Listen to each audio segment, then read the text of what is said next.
بسم الله الرحمن الرحيم. السلام عليكم ورحمة الله وبركاته. الحمد لله رب العالمين، والصلاة والسلام على أشرف الأنبياء وإمام المرسلين، سيدنا وحبيبنا وقدوتنا محمد بن عبد الله الصادق الأمين، وعلى آله الطيبين وأزواجه المطهرين وصحابته الغر الميامين، ومن تبعهم بإحسان إلى يوم الدين، ثم أما بعد. فاللهم إنا نسألك بأسمائك الحسنى وبصفاتك العلى وباسمك الأعظم الذي إذا دعيت به أجبت وإذا سئلت به أعطيت، أن تجمعنا في مستقر رحمتك ودار كرامتك مع الذين أنعمت عليهم من النبيين والصديقين والشهداء والصالحين وحسن أولئك رفيقا. اللهم بك أصبحنا وبك أمسينا وبك نحيا وبك نموت وإليك النشور. أصبحنا على فطرة الإسلام وعلى كلمة الإخلاص وعلى دين نبينا محمد صلى الله عليه وسلم وعلى ملة أبينا إبراهيم حنيفا مسلما وما كان من المشركين. رضينا بالله ربا وبالإسلام دينا وبمحمد صلى الله عليه وسلم نبيا ورسولا. Alhamdulillah, jamaah salat subuh yang dirahmati dan dimuliakan Allah Azza wa Jal. Pada kesempatan pagi hari ini kita masih diberi beragam anugerah dan karunia oleh Allah Azza wa Jal dengan dihadirkan kehidupan baru setelah Allah Azza wa Jalla wafatkan jiwa kita. Allah Azza wa Jalla berfirman, Allahu yatawaffal anfusa hina mautiha wallati lam tamut fi manamiha fayumsiku allati qada 'alayha al-maut wa yursilul ukhra ila ajalin musamma. Artinya Allah Azza wa Jalla mewafatkan jiwa ketika Allah Azza wa Jalla matikannya. Lalu kemudian Allah Azza wa Jalla menahan sebagian jiwa dan sebagian yang lain Allah kembalikan. Tapi yang Allah Azza wa Jalla kembalikan ini, Allah Azza wa Jalla akan ambil kembali. Wa yursilul ukhra ila ajalin musamma. Allah kembalikan jiwa itu, tapi jiwa yang dikembalikan Allah Azza wa Jal akan pula diambil kembali oleh Allah Azza wa Jalla pada saatnya. Dan itulah ajal atau kematian seseorang. Maka alhamdulillah, jikalau Allah Azza wa Jalla pada pagi hari ini kembali memberikan kita kehidupan yang baru setelah Allah Azza wa Jalla pisahkan antara ruh dan jasad ini ketika malam hari kita tidur. Dan alhamdulillah pula kehidupan yang baru ini kita masih dalam kondisi sehat, dalam kondisi afiah, dalam keadaan beriman. Dan setelah usai melaksanakan salat subuh berjamaah, semoga Allah Azza wa Jalla menuliskan setiap langkah kita menuju rumahnya, menjadikan setiap langkah kita pahala yang berlipat serta cahaya yang Rasulullah SAW janjikan dalam hadisnya, Basyiril masya'ina bin nuri tammi, atau Basyiril masya'ina fi dhulami bin nuri tammi yaumal qiyamah. Berikanlah kabar gembira bagi orang-orang yang berjalan dalam kegelapan ke rumah-rumah Allah Azza wa Jal dengan cahaya yang sempurna pada hari kiamat. Maka semoga Allah Azza wa Jal menjadikan setiap langkah kita menghasilkan cahaya pada hari kiamat, di saat kita sangat memerlukan cahaya itu untuk melewati sirat atau jembatan yang terbentang di atas jahannam. Jamaah salat subuh yang dirahmati dan dimuliakan Allah Azza wa Jal, pada kesempatan kali ini kita bersama ingin membahas suatu hadis Rasulullah sallallahu alaihi wasallam yang diriwayatkan Al-Imam Muslim dalam sahihnya, begitu pula yang lainnya. Dari Abi Malik Al-Harith bin Asim Al-Ash'ari radhiyallahu taala anhu wa ardhah. Yang awal hadisnya ini adalah at-tuhuru syatrul iman, dan hadis ini disebutkan Al-Imam An-Nawawi dalam Al-Arba'in An-Nawawiyah. Tapi kita tidak akan mengambil seluruh hadisnya, kita akan ambil potongan yang terakhir. Ketika Rasulullah sallallahu alaihi wasallam bersabda, "Kullun nasi yaghdu, faba'i'un nafsahu, famu'tiquha aw mubiquha." Setelah Rasulullah sallallahu alaihi wasallam menyebutkan amalan-amalan kebaikan, dari mulai at-tuhuru syatrul iman, walhamdulillahi tamla'ul mizan, wa subhanallahi walhamdulillahi tamla'ani aw tamla'u ma bainas sama'i wal ard, ila akhirih. Kemudian Rasulullah sallallahu alaihi wasallam menutup sabdanya dengan kullun nasi yaghdu, faba'i'un nafsahu, famu'tiquha aw mubiquha. Kata Rasulullah sallallahu alaihi wasallam, seluruh manusia yaghdu. Dan kata al-ghudu menunjukkan pergi di pagi hari. Keluar dari rumahnya di pagi hari itu disebut dengan ghudu. Kullun nasi yaghdu. Setiap orang akan pergi di pagi harinya. Maksudnya di awal kehidupannya. Kemudian faba'i'un nafsahu, orang tersebut akan menjual jiwanya. Famu'tiquha aw mubiquha, maka dia akan membebaskannya. Mu'tiquha aw mubiquha, atau dia akan mencelakakannya. Maka pilihannya hanya dua. Setiap dari manusia ini, muslimnya atau kafirnya, maka di kehidupannya dia akan menjual jiwanya. Dan ketika jiwa ini dijual, maka tergantung siapa yang membelinya. Kalau yang membeli Allah Azza wa Jal, maka itu adalah kabar yang sangat membahagiakan dan mengembirakan. Tapi kalau itu yang membelinya adalah hawa nafsu dan syaitan, maka ini kabar yang sangat menyedihkan. Allah Azza wa Jalla berfirman, "Inna Allah ashtara minal mu'minina anfusahum."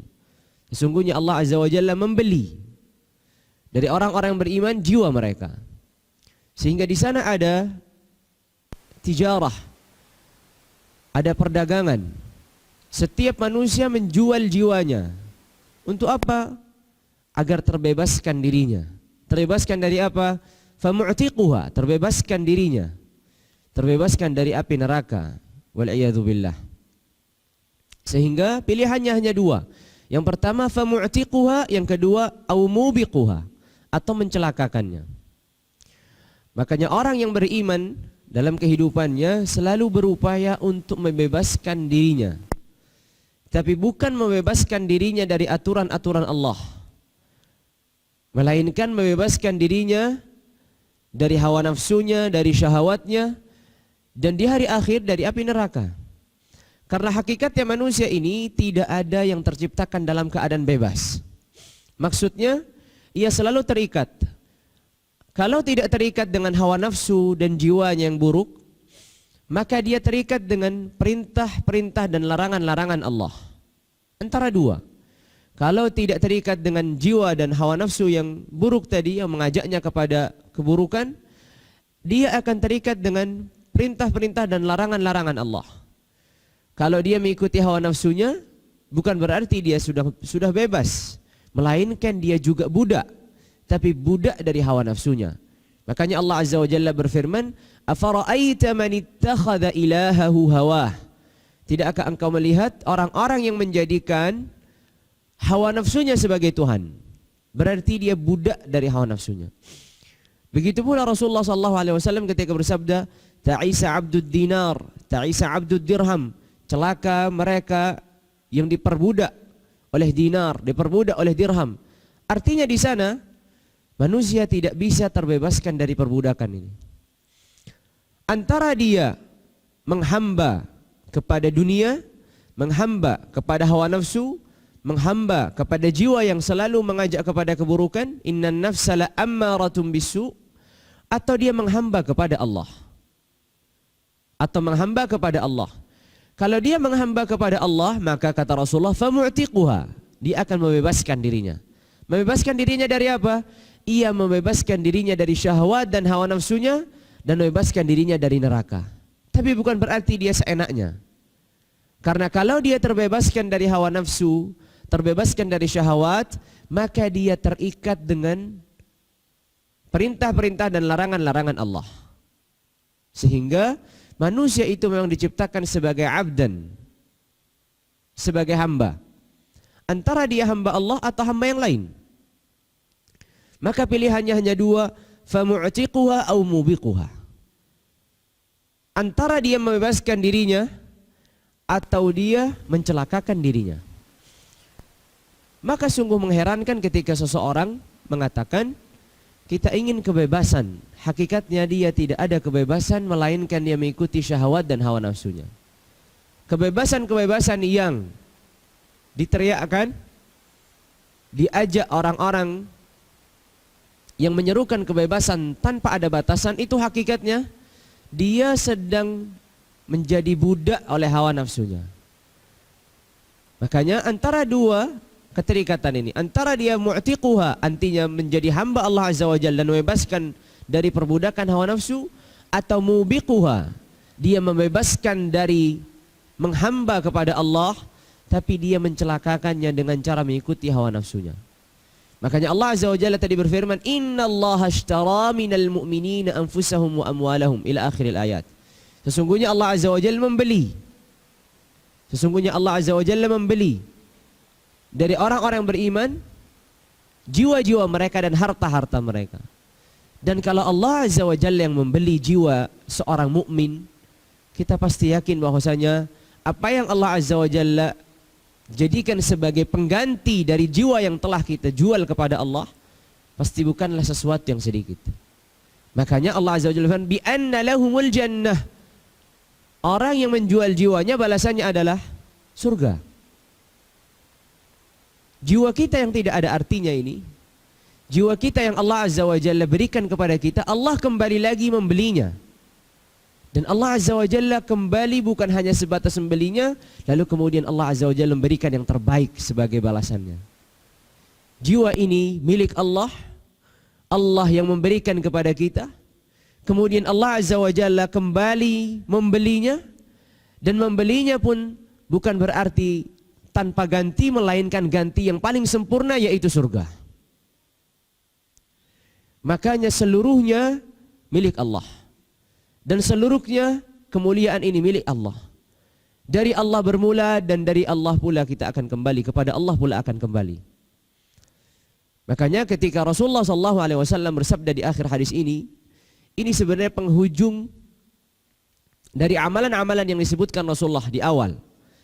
Yang disebutkan at-tuhuru syatrul iman, walhamdulillahi tamla'ul mizan, amal-amal kebaikan yang disebutkan itu semua. Kemudian Rasulullah SAW menyebutkan di akhirnya sebagai penutup, dan ini khulasatul qaul atau ringkasan dari apa yang telah diucapkan Rasulullah di awal, yaitu kullun nasi yaghdu faba'i'un nafsahu famu'tiquha aw mubiquha.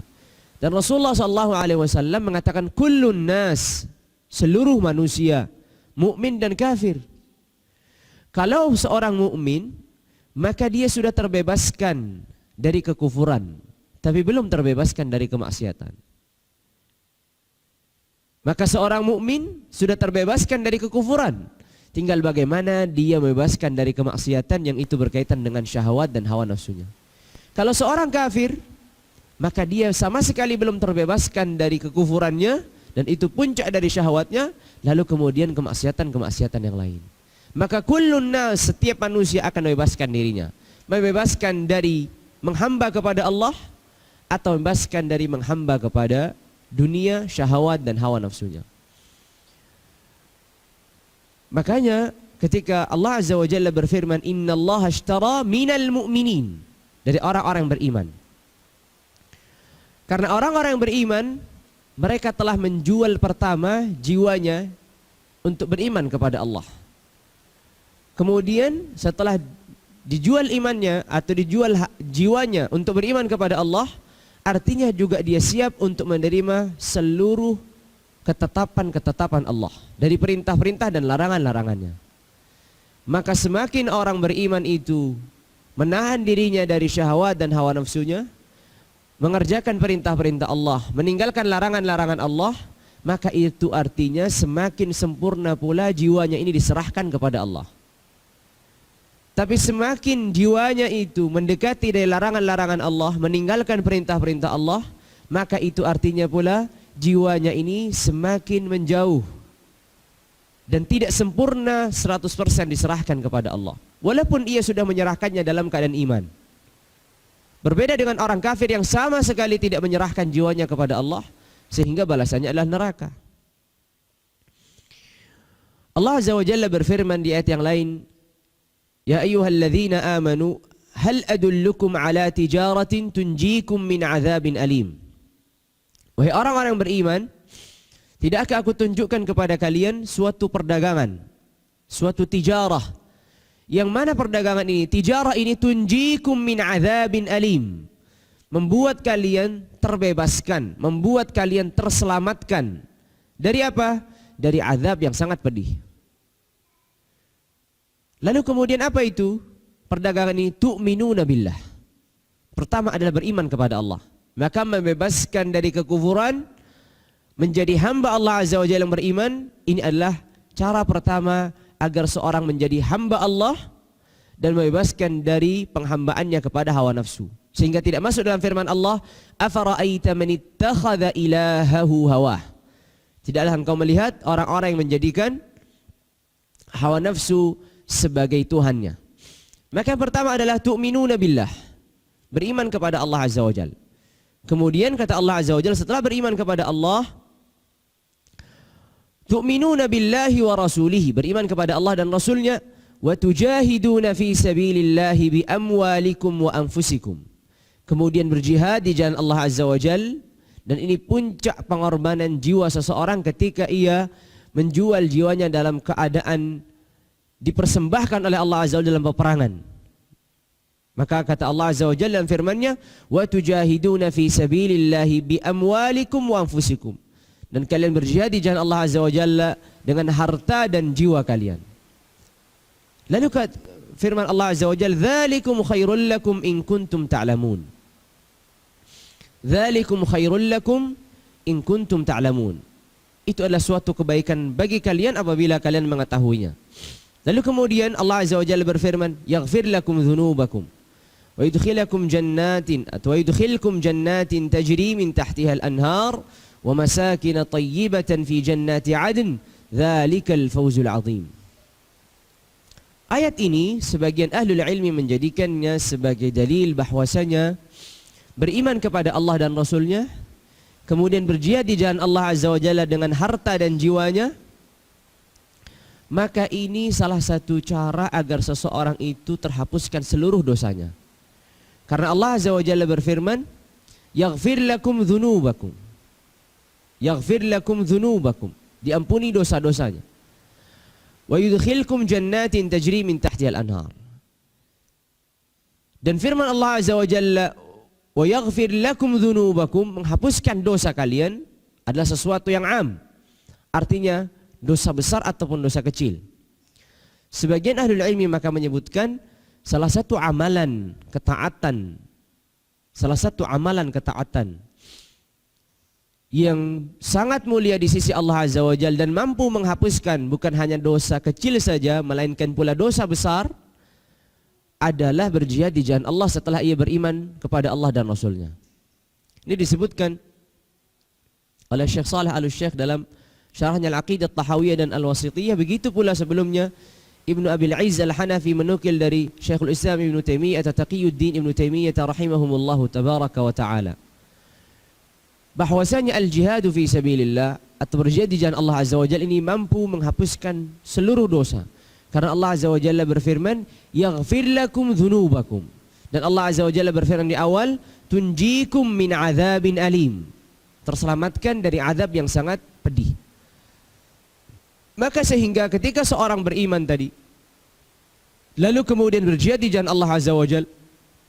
Dan ini puncak dari pengorbanan jiwanya, karena jiwanya akan begitu saja dipersembahkan oleh Allah Azza wa Jalla, tapi Allah Azza wa Jalla akan membalasnya dengan balasan yang paling sempurna. Kemudian firman yang awal tadi, yaitu Allah Azza wa Jalla ketika berfirman, innallaha ashtara minal mu'minina anfusahum wa amwalahum bi anna lahumul jannah yuqatiluna fi sabilillahi fayaqtuluna wa yuqtalun ila akhiril ayat. Allah Azza wa Jalla pula menegaskan tentang orang-orang yang berjihad di jalan Allah Azza wa Jalla, menunjukkan memang pengorbanan jiwa yang paling puncak adalah ketika terbukti dalam kehidupan dunia ini, yaitu ketika ia mengorbankan jiwanya, tertumpahkan darahnya, terpisahkan antara ruh dan jasadnya di hadapan Allah Azza wa Jalla. Bukan berarti di sana ada pengorbanan yang lain. Maka jelas di sana ada pengorbanan yang lain. Tapi pengorbanan yang paling nampak adalah ketika seorang gugur di medan pertempuran. Karena di sini sangat membuktikan bahwa dirinya telah mengorbankan jiwanya atau ruhnya di hadapan Allah Azza wa Jalla, sehingga langsung balasannya adalah surga. Tapi di sana Allah Azza wa Jalla berfirman, seperti contoh di surat yang lain, Allah Azza wa Jalla berfirman, wa minan nasi may yashri nafsahu ibtigha'a mardatillah. Sebagian orang yashri nafsahu ibtigha'a mardatillah, ia menjual jiwanya ibtigha'a mardatillah, mengharapkan mardatillah, keridhaan dari Allah. Dan mengharapkan keridhaan dari Allah ini dengan mengamalkan seluruh ketaatan yang Allah Azza wa Jalla perintahkan atau anjurkan, dan meninggalkan seluruh larangan yang Allah Azza wa Jalla larang atau halangi, maka lebih umum daripada berjihad di jalan Allah Azza wa Jalla. Begitu pula firman Allah Azza wa Jalla ketika berfirman, innal ladzina yatluna kitaballahi wa aqamus salata wa anfaqu mimma razaqnahum sirran wa alaniyah yarjuna tijaratan lan tabur. Sesungguhnya innal ladzina yatluna kitaballah, orang-orang yang mentilawahkan kitabullah, wa aqamus salah, menegakkan salat, wa anfaqu mimma razaqnahum sirran wa alaniyah, berinfak dengan apa yang Allah Azza wa Jalla berikan dari rezeki mereka, sirran wa alaniyah, dalam keadaan terang-terangan ataupun sembunyi, sembunyi ataupun terang-terangan. Kata Allah Azza wa Jalla, yarjuna, mereka ini berharap suatu tijarah, suatu perdagangan, tijaratan lan tabur, tijarah yang tidak akan merugi di dalamnya. Karena kalau berdagang dengan Allah maka tidak ada kerugian. Berdagang dengan Allah tidak ada namanya rugi, yang melainkan adalah untung. Maka kata Allah Azza wa Jalla, tijaratan lan tabur, suatu perdagangan yang mana dia tidak akan mendapatkan kerugian di dalamnya. Maka satu-satunya perdagangan di permukaan bumi ini yang tidak mengenal kata rugi adalah perdagangan dengan Allah. Yaitu ketika seorang menjual jiwanya agar tunduk di hadapan Allah dengan perintah-perintah Allah dan menahan jiwanya dari larangan-larangan Allah, maka di sini ia sedang berdagang dengan perdagangan Allah. Dan perdagangan Allah Azza wa Jalla yang ditegaskan tadi dalam firman-Nya, wa minan nasi may yashri nafsahu ibtigha'a mardatillah, dengan cara mengharap keridhaan Allah, itu juga menjual jiwanya.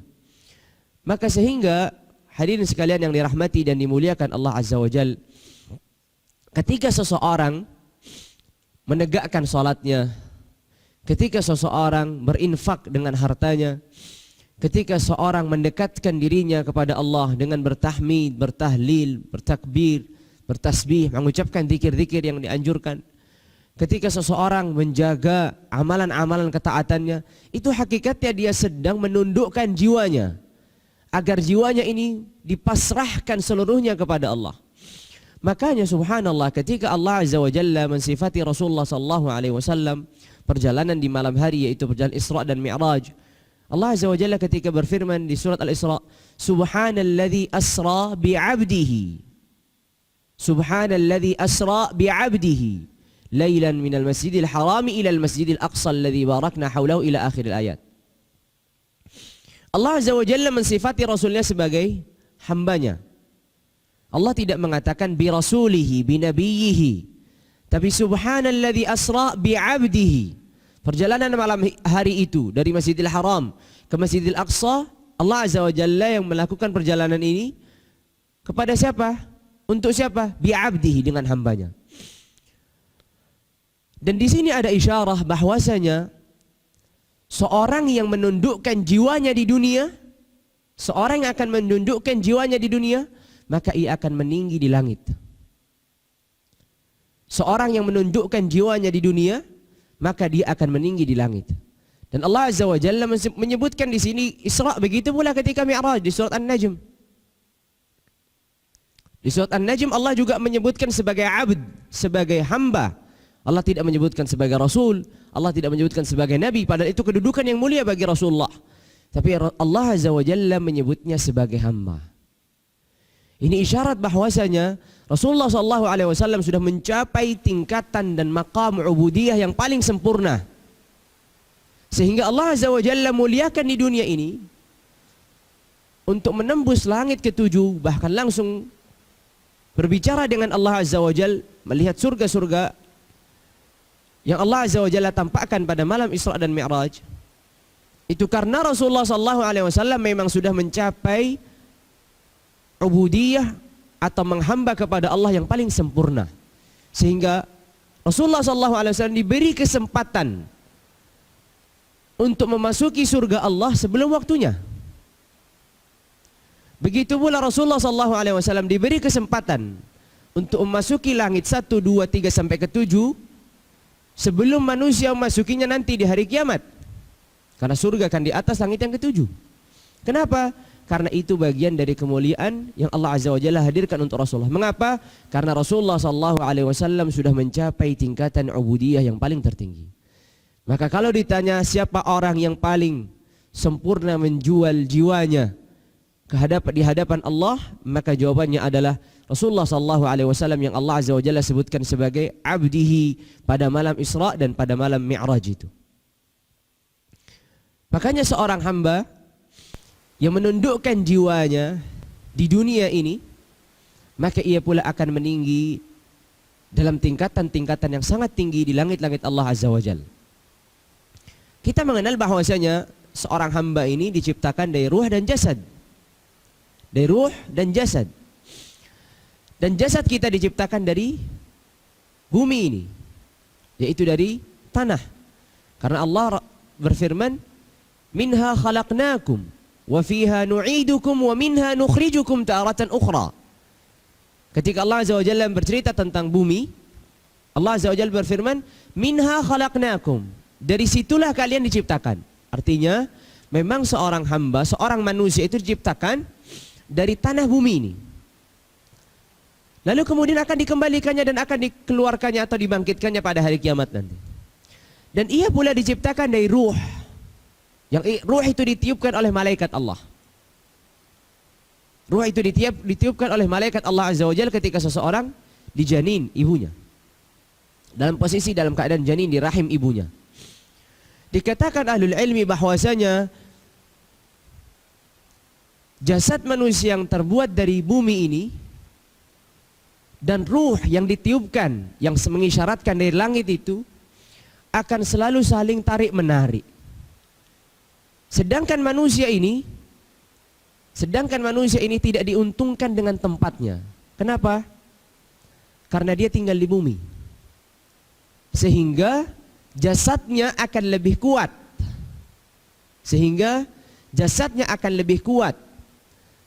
Untuk bersandar dengan dari mana dia diciptakan. Karena dia diciptakan dari bumi. Sehingga ia akan lebih lekat dan lebih lengket dengan bumi ini daripada ruhnya yang akan meninggi di atas ke langit. Karena memang jauh. Makanya dikatakan bahwasanya ad-duru thalathah, atau tempat tinggal itu ada 3. Di dunia, di alam barzakh, begitu pula di hari akhir atau di surga dan neraka. Dan kekuatan jasad dan ruh berbeda-beda setiap tempat tinggal manusia itu. Kalau di dunia, maka yang lebih dominan adalah jasadnya daripada ruhnya. Sedangkan di alam barzakh, maka yang lebih dominan adalah ruhnya daripada jasadnya. Sedangkan di alam akhirat atau di alam surga dan neraka, maka dua-duanya akan sempurna. Karena apa? Karena kalau di dunia ini, Karena di dunia ini kita tinggal di bumi. Kita tinggal di mana kita ini darinya kita diciptakan. Minha khalaqnakum. Dari situlah kalian diciptakan. Itu dari tanah ini. Maka jasad ini akan semakin lengket, semakin lengkap, semakin menempel dengan bumi ini. Memang dia diciptakan dari tanah, yaitu Nabiullah Adam. Kemudian terlahirlah sampai generasi kita ini, yang masih terus tanah itu masih bagian dari kita. Walaupun kemudian sudah berubah dari min maniyyi yumna, tapi awal dari penciptaan manusia adalah dari tanah. Sehingga dia tidak diuntungkan dengan tempatnya. Makanya orang-orang yang bisa di dunia ini mengembalikan rohnya ke langit, maksudnya meninggi dengan tingkatan ubudiyah ke atas, dan meninggalkan jasadnya di bumi ini, maka ia pula nanti di akhirat akan mendapatkan kedudukan yang paling tertinggi. Karena dengan posisinya yang tidak diuntungkan ini, ternyata dia mampu mengalahkan jasad yang lebih dominan, dan ia mampu memuliakan ruh, yang disitulah seseorang akan kembali ke tempat asalnya, yaitu di mana Allah Azza wa Jalla menciptakan Adam alaihissalam dan dimasukkan ke dalam surga. Makanya orang yang mulia di dunia ini akan ditempatkan di surga. Dan surga itu tempatnya di atas langit ketujuh. Sedangkan orang yang mubiquha, yang mencelakakan tadi, akan ditempatkan di neraka. Dan neraka itu tempatnya di lapisan bumi ketujuh. Lihat bagaimana ketika dia memuliakan ruhnya, menundukkan syahwatnya dan hawa nafsunya yang bersumber dari jasadnya tadi, maka dia pun akan diberikan kedudukan yang tinggi, yaitu melampaui langit 1, 2, 3 sampai 7 dan masuk ke dalam surga. Bahkan kalau dia lebih menyempurnakan lagi, dia akan lebih meninggi lagi di tingkatan-tingkatan dan derajat-derajat surga.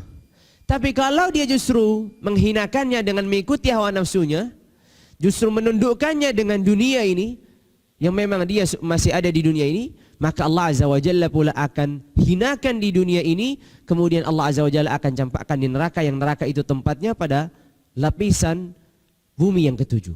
Wal'iyadzubillah. Maka di sini pilihan seorang yang beriman hanyalah dua. Famu'tiquha au mubiquha. Antara dia menguatkan hubungan ruh dan dari mana tempat tinggal ruh, dan antara hubungan jasad dan dari mana diciptakan jasad ini. Sedangkan kebanyakan manusia selalu terkalahkan dengan syahwatnya. Itulah mengapa seorang manusia itu selalu terkalahkan dengan syahwatnya. Walaupun dia bangkit, pasti akan melakukan kesalahan yang lain lagi, atau mengulangi kesalahan yang sama, karena dia masih menempel di bumi ini. Karena jasadnya masih diuntungkan dengan di mana ia diciptakan, sehingga syahwatnya lebih kuat daripada meningginya ruh di alam langit. Sehingga jamaah sekalian yang dirahmati dan dimuliakan Allah Azza wa Jalla, orang yang bisa memuliakan ruhnya, maka pula akan semakin sering disebut namanya di langit. Makanya kita mengenal sebagian orang yang Allah Azza wa Jalla sebut namanya, disebut oleh malaikat Jibril, disebut oleh penghuni langit, yaitu para malaikat Allah. Kenapa? Karena mereka berhasil menundukkan jiwanya, menunjukkan jasanya yang selalu menariknya pada syahwatnya, dan melepaskan ruhnya untuk meninggi di langit. Maka jamaah salat subuh yang dirahmati dan dimuliakan Allah Azza wa Jalla, bagaimana kita menempatkan diri kita sebagai orang yang beriman? Naam, kita tidak mampu untuk melepaskan totalitas dari syahwat kita, karena kita sebagai manusia dan kita diciptakan di dunia. Berbeda halnya dengan malaikat Allah yang mereka tinggal di langit. Mereka tinggal di langit, sehingga apa yang mereka lakukan, la ya'sunallaha ma amarahum wa yaf'aluna ma yu'marun. Mereka tidak bermaksiat, mereka melaksanakan apa yang Allah perintahkan. Mereka tinggal di langit, dekat dengan Allah. Sedangkan manusia ini tinggal di bumi. Dan kita sudah mengetahui tadi bahwasanya dari situlah dia diciptakan, dan dari situlah sumber seluruh syahwatnya, hawa nafsunya dan seterusnya. Maka di sini masuk pula pembahasan ahlul ilmi ketika membahas mana yang lebih mulia, malaikat yang tinggal di langit atau orang yang beriman yang tinggal di bumi ini? Apakah orang yang beriman, orang yang saleh beriman di bumi ini, kalau dia taat, tunduk di hadapan Allah, mana lebih mulia daripada malaikat Allah itu? Maka di sini terjadi perbedaan di kalangan ahlul ilmi. Sebagian mengatakan para malaikat Allah, karena mereka tidak sama sekali melakukan dosa. Mereka hanya taat di hadapan Allah. Sebagian yang lain mengatakan, lah, justru yang mulia adalah manusia. Karena malaikat tidak memiliki tantangan. Mereka diciptakan yang disebut dengan akal tanpa syahwat. Makanya malaikat tidak makan, tidak minum, tidak menikah, karena tidak ada syahwat pada diri mereka. Mereka hanya beribadah kepada Allah. Sedangkan manusia ini berjuang keras untuk melawan syahwatnya. Maka itu sebagian ahli ilmu mengatakan bahwasanya orang yang beriman dari kalangan manusia ini akan memiliki kedudukan yang lebih tinggi daripada kalangan malaikat. Dan itu pula, pendapat ini pula menguatkan, yaitu Rasulullah SAW. Rasulullah SAW ini bukan hanya sebaik-baiknya manusia, tapi sebaik-baik ciptaan Allah. Artinya melampaui seluruh ciptaan Allah. Padahal Rasulullah SAW juga seorang manusia yang berjuang untuk melawan syahwat dan hawa nafsunya. Yang Allah Azza wa Jalla berikan taufik untuk melawan itu semua. Sehingga Allah Azza wa Jalla muliakan di dunia, lalu kemudian Allah Azza wa Jalla muliakan di akhirat. Maka pesan dari hadis ini adalah hanya kita, seorang manusia ini hanya memiliki dua pilihan. Antara mu'tiquha, membebaskan dari syahwat dan hawa nafsunya, tapi bukan bebas seenaknya, melainkan dia membebaskan dari syahwat dan hawa nafsunya dan tunduk menjadi hamba Allah. Atau mubiquha, mencelakakannya, dia terbebaskan dari penghambaan kepada Allah, tapi ia tidak terbebaskan dari syahwat dan hawa nafsunya. Sehingga disinilah seorang mukmin akan berjalan dan di mana ia akan berhujung. Kalau dia berhasil membebaskan dirinya dari hawa nafsunya, maka dia berhujung pada surga Allah Azza wa Jal, dan itu harapan kita seluruhnya. Dan kalau dia tidak mampu membebaskan dari syahwat dan hawa nafsunya, maka ia berhujung di neraka wal'iyadzubillah. Dan ini adalah semua hal yang kita takutkan dan kita khawatirkan, dan semoga kita bukan termasuk orang-orang yang dicampakkan di neraka Allah Azza wa Jal. Maka pesan itulah yang Rasulullah SAW sabdakan dalam hadisnya, atau dalam hadis yang terakhir atau potongan yang terakhir itu, kullun nasi yaghdu faba'i'un nafsahu famu'tiquha aw mubiquha. Maka semoga Allah Azza wa Jalla menjadikan kita hamba-hamba yang Allah Azza wa Jalla berikan taufik untuk selalu membebaskan dirinya dari syahwat dan hawa nafsunya, dan menjadi hamba Allah Azza wa Jalla yang terus meningkat dalam tingkatan-tingkatan ubudiyah. Karena tingkatan-tingkatan ubudiyah ini adalah tingkatan-tingkatan yang sangat susah untuk dicapai, sehingga kita selalu meminta pertolongan dari Allah dalam firman-Nya ketika kita mengulang iyyaka na'budu wa iyyaka nasta'in. Kita sedang beribadah pun kita meminta pertolongan dari Allah. Karena hakikatnya tingkatan ubudiyah ini sangat susah untuk dicapai seorang beriman, kecuali taufik dan hidayah yang Allah Azza wa Jalla berikan kepada kita. Dan kita pula berlindung kepada Allah Azza wa Jalla apabila kita termasuk orang-orang yang mencelakakan diri kita dan berujung pada neraka wal'iyadzubillah. Semoga Allah Azza wa Jalla selalu memberikan taufik dan hidayah kepada kita dan memudahkan jalan kita menuju surga Allah Azza wa Jalla, mengembalikan kita dan pertemukan kita dalam pertemuan yang lain di dunia ataupun pertemuan di akhirat, yaitu di surga Allah Azza wa Jalla. Mungkin itu saja yang bisa disampaikan pada kesempatan pagi hari ini. Semoga yang sedikit ini bermanfaat dan menjadi motivasi di pagi hari kita, karena Rasulullah tadi mengatakan kullun nasi yaghdu, di awal harinya dia memulai kehidupan itu, maka dia mulai membebaskan dirinya atau dia mencelakakan dirinya.